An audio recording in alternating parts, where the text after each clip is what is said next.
Molt bon dia a tots. El primer és desitjar-vos molt d'anys amb aquest dia de les Illes Balears.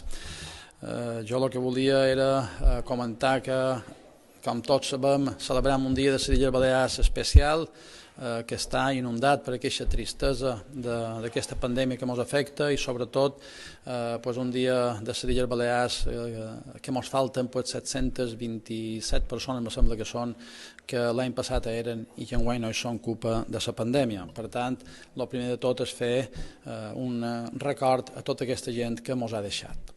També jo el que m'agradaria dir és que, a pesar de que duim tot un any patiguent, sí que començam a veure esperança, i aquesta esperança passa per la vacunació massiva de la població. Jo crec que aquí és allà on s'ha de fer moltíssima de feina.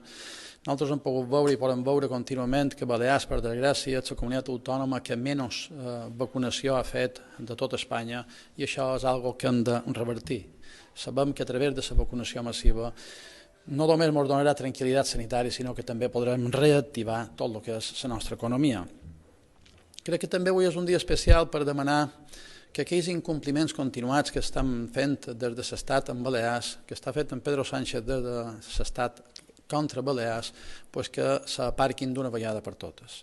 Un dia com avui, allà on celebrem el dia de les Illes Balears, hem de reclamar que arribin aquí els recursos necessaris. Tenim aquí el règim especial de les Illes Balears totalment aparcat, igual que altres recursos que se necessiten a la nostra comunitat autònoma i que en Pedro Sánchez no ens fa arribar. Jo crec que d'una vegada per totes s'ha de superar aquesta situació i Balears ha de ser tractada al manco com qualsevol altra comunitat autònoma. Vèncer en aquesta pandèmia no se farà ni amb bones paraules, ni en grans titulars, ni en decorats.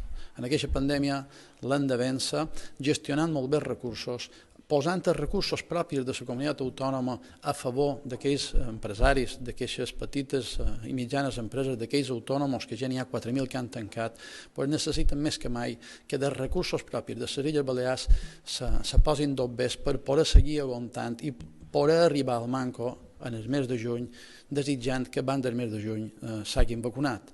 A la mateixa vegada, aquells recursos estructurals del règim especial de les Illes Balears o de la financiació de les Illes Balears és un dels temes que són dos temes que tenim pendents i que també són cabdals, com us he comentat abans.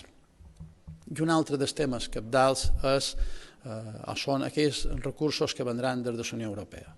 Jo crec que s'han d'utilitzar bé, no s'han d'utilitzar com hem vist altres vegades que s'utilitzaven tant a nivell d'Espanya com a nivell de les Illes Balears, s'han d'utilitzar bé amb inversions que siguin productives i després també en transparència. Crec que és una cosa que també està fent falta en aquesta comunitat autònoma, que és la transparència en la gestió de fons.